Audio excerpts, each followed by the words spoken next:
Biglang buhos po ang malakas na ulan sa ilang lugar dito sa Metro Manila at kaugnay niyan, makakausap natin si Fernando Cada, weather forecaster ng Pag-asa.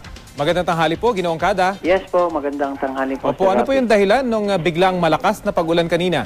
So sa ngayon po, yun po ay tinatawag natin na dahilan lamang ng local thunderstorms. At katunayan po tayo ay nag-issue kaninang around 12 o'clock ng thunderstorm warning.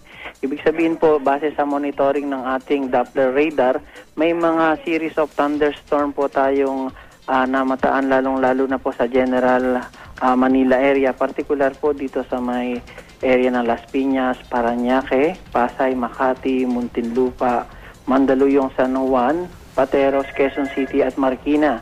At kasama na rin po nitong mga after po ng 12 o'clock around 12:30, nakapagtala rin po tayo ng mga pag-ulan na dulot po nitong thunderstorms dito rin po sa may Pasig at sa northern Caloocan.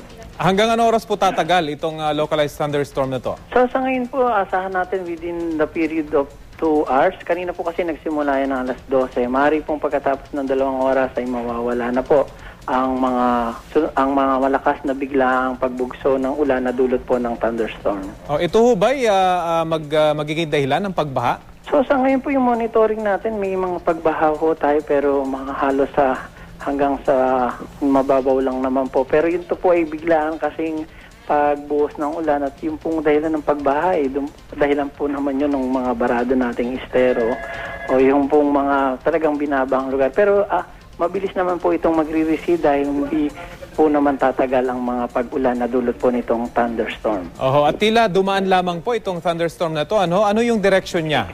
Mula saan patungo saan? So halos yung pong kanyang direction ay halos parang ang pagkakakita po natin sa Doppler radar image natin ay yung halos pa northern po siya ng Metro Manila. At yung pong eastern at western side niya ay light to moderate lang. At ngayon po ay halos hindi na numinipis na po yung kaulapan. Ibig sabihin, siguro po pagsapit ng mga bandang alas 2 ay mawawala na po yung mga pag-ulan. Okay, sige po. Maraming salamat, Fernando Cada, weather forecaster ng Pag-asa.